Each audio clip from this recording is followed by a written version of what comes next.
Ladies and gentlemen, it's my pleasure to welcome here tonight this special event to Hoyt Cinema Paris. My name's Paul Upham, and I'm very privileged to introduce your host tonight for this special event. And what better host to have for such an iconic boxing film? Not only one of the great sports films, but one of the all-time great films. And it is a pleasure to welcome, I hope you put your hands together, for Australia's greatest ever boxer, Jeffrey Fenech. Thank you very much. First of all, it's an honour to be here. Rocky's been part of my life for as long as I remember. From the first day I watched the movie, I fell in love with it, and I've watched everyone since. And I think that we're all who are here tonight honoured. And me sitting here, I feel, so chuffed. I feel honoured to be a part of this, because sometimes I think of my story, and I think that maybe he was writing about me as well in times when I think of different parts of the movie. It reminds me so much of my upbringing, and it inspired me. And like I said, I'm sure everybody that's in the room has either watched the movie or been motivated by the music. It's such a iconic series, and something about every movie everybody remembers. And for me, it's like I said, I'm just really honoured to be part of this night. So thank you very much to 20th Century, and thank you. Jeff, 1976, November 1976. So that would have made you 12. What's your earliest memory? Do you remember going to see the cinema? Do you remember watching it home on television? What's your early memories of Rocky? Yeah, well, I do remember going to the cinema, and I'm not sure if I should say this, but after the movie, I watched it quite a few times, and I remember running down the stairs of the Hoyts and stuff and punching into people and knocking them over, getting a bit carried away, but not that I'm proud of it, but it pumped me up so much. And I came from St Peter's, so I was a little bit of a larrikin back then, and like I said, as I'd leave the theatre, I was pretty pumped. Although I didn't really want to be a boxer back then, it was certainly a motivation, and back then I wanted to be a football player, but certainly as I grew into the boxing arena, it was, I watched the movies, I couldn't tell you how many times over. And on top of that, I've been blessed that when I fought Jerome Coffey at the Entertainment Centre in '86, Dolph Lundgren and I, we were in the cavalcade together, we sat in the car together.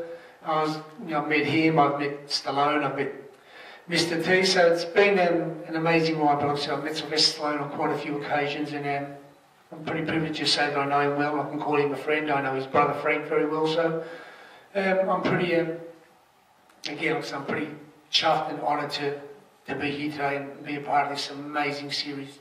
Now tell us about Sylvester Stallone, the man that you know. What is he like? Because we see him in the films, we see him on television, but the man that himself, what do you see in him? See something pretty special. I think the first day I met him when he came to Australia, I met him at South Sydney Police Boys at Redford, just across the road from Redford Oval, and he had these amazing boots that I couldn't get my eyes off, and they were made out of ostrich. And I remember growing up, I made sure I brought a pair for myself, and like things that were made out of ostrich skin just because of that day. So like I said, those little things that just stick with you for the rest of your life. And I've been lucky, like I said, I was at his induction when he got inducted to the Boxing Hall of Fame recently. I was over there in Canasota, the same night Costa Zoo got inducted, the same night as Mike Tyson. So that was a pretty special night. And for somebody who hasn't had a fight, he has played a major role in the boxing arena itself. So I think he's a very, very special man. And I think when you meet him, you hear him talk, and you see what he's done. He's actually one of the smartest people out there, so I really take my hat off to what he's done for the sport of boxing, and obviously for himself as well. Now, he wrote the script for the Rocky film, and he was an unknown actor, and they didn't really want to have him as the star because he wasn't unknown, but he finally convinced them. They filmed it over 28 days for $1 million. It made $225 million. It won the Oscar that year for Best Film, 3 Oscars. Now, of that film, there's so many iconic moments. The running up the stairs of the Philadelphia Art Museum, the beating up of the beef in the slaughterhouse, the fight itself, the scenes with Apollo Creed, Carl Weathers. Is there one scene in this Rocky film that stands out for you, Jeff, or is there just a lot of scenes you love? No, every time I think of every movie that he's been involved with, the guys that he fought were all amazing. I think they've done great jobs, and you look at it today and you think, you know, because I've boxed and been there and really participated at the top level, you think, how unbelievable it is. But back then it was so real to me when I watched those movies, and it made me feel pretty special. But like I said, everybody that he's fought, from Apollo Creed to Clubber Lang to Ivan Drago to Tommy Morrison, who's my great friend, they've all been great, and you know, they're all very, very special. I think that Stallone himself is just a very, very special human being. It's probably quite appropriate, Jeff, we're actually here tonight at Paris, because only a few metres down the road at the Horton Pavilion in 1985, you won your first world title, the IBF Bantamweight world title against Toshi Shingaki, and I think you talked about the parallels there between you and Sylvester Stallone. Were you a music person when you trained? I know Bill Conti's soundtrack is what makes this film so special to so many people. Were you the sort of fighter who enjoyed training to uplifting music? Never had any music in the gym when I trained. I believe in listening to your trainer and training and concentrating. I was blessed to train Mike Tyson. It was all this hip music, so you know, they're all good, but for me when I train it's just a silence. I train and just concentrate on what I had to do. So another thing that was really special, when Stallone came here and I met him, he was telling me how one of the people who helped him prepare for the movie was a fighter who's one of the greatest of all time. His name was Carlos Zarate. At one stage he had 71 fights for 69 knockout wins, and he was somebody who was showing Stallone some of the ropes and showing him how to do a few things. And it was just ironic that I just finished fighting Carlos Zarate, and the shorts I fought Zarate, and I gave him to Sylvester Stallone. I don't know what he's done with him. I wish I had him today, but I gave him to him. Just I just wanted to be part of you know, doing something with Sylvester Stallone. Now, Jeff, we saw you last year on Celebrity Apprentice, and as far as I was concerned, there was two stars of the show. That was you and one of our other guests tonight, John Steffensen. Well done, John. What are you doing? Is there anything else you've got on the pipeline at the moment? Where are we going to see you again? Well, talking about Celebrity Apprentice, I think it was an amazing experience, and to be honest, I really honestly believe that John Steffensen was the star of the show, and I think that anybody who didn't know him, that knows him now, has egg on their face, because he's one of the great gentlemen of the world.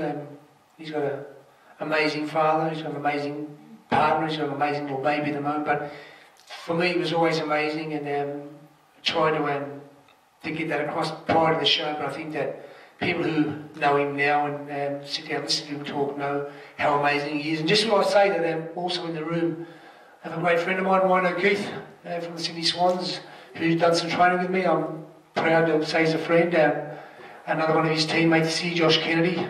Great to see you here. And also Mario Fenech, one of my great friends I've had for a long, long time. He's here with us as well. On top of that, my family here, my children, Bo, Jessica and Kayla, I love them very much. They're here with their partners. So I love you all, and my great friends from Echo's Restaurant, Claude and Carmel, are here. So having some of the people who have been so close to me throughout my whole career is really special for us. So thank you for being here. Like I said again, I don't know what I can really say to the people who got me here. My manager Darren, who got me this gig, that I can't thank you enough, because it means so much to me. And I'm not sure how many people here, there aren't a lot, but if there was one thing that I would be doing, everybody that's got a father, if the father's here, this Blu Ray film is going to be the most amazing Father's Day present. And if anybody doesn't get the hint, kids, you can buy me one. But I think it'd just be a great gift for Father's Day, and it's got things that nobody's seen. It's got hours of extra things that nobody's ever seen on the original. So I think it's going to be something very, very special. So around the corner is Father's Day, and I think it's something very, very special. And Jeff, of course, if the people have enjoyed their time here tonight, and you get out on social media, please put it out there, Rocky Blu-ray, get your hashtag going, and I know Jeff would love to see you all after the movie if you want to get a photo with him. And Jeffrey, thank you for your time, thank you for your career, and thank you for this opportunity to 20th Century Fox Home Entertainment to watch this film for many of us for the first time on the big screen. Absolute pleasure. Thank you again for having me here. Thank you very, very much. Thank you.